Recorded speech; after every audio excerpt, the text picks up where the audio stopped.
Sebuah tembang lagu buat istri tercinta, Mutiara Hidupku, ciptaan Bang Haji Roma Irama, spesial untuk istri tercinta.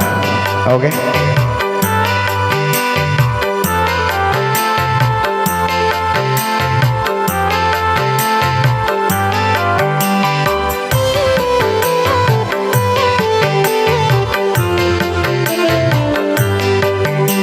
Indahnya bulan tak seindah wajahmu, hitamnya arang tak sehitam rambutmu. Engkaulah sayang, mutiara hidupku. Engkaulah sayang, permatanya hatiku.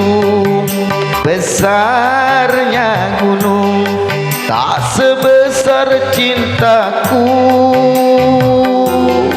padamu.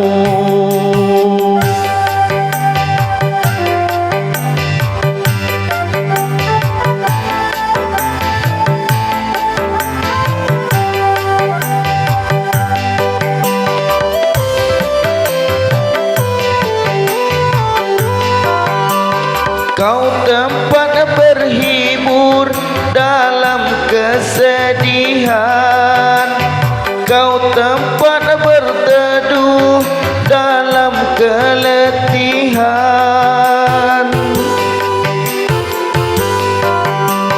kau tempat berhibur dalam kesedihan, kau tempat berteduh dalam keletihan.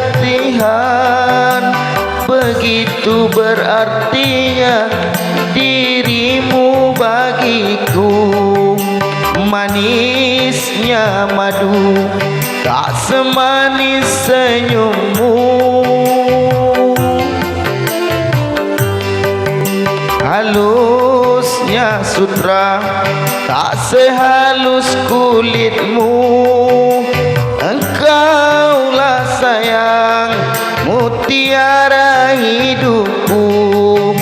Engkaulah sayang, permatanya hatiku. Dalam lautan tak sedalam cintaku padamu.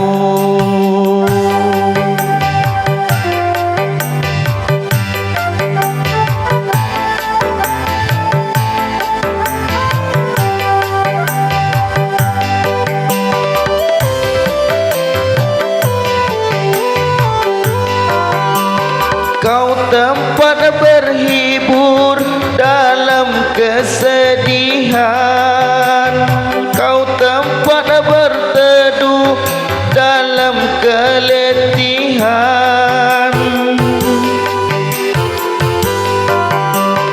kau tempat berhibur dalam kesedihan, kau tempat berteduh dalam keletihan. Begitu berartinya dirimu bagiku, manisnya madu tak semanis senyummu. Halusnya sutra tak sehalus kulitmu. Engkaulah sayang, mutiara hidupku. Engkaulah sayang, permatanya hatiku. Dalam lautan tak sedalam cintaku padamu. Oke, terima kasih.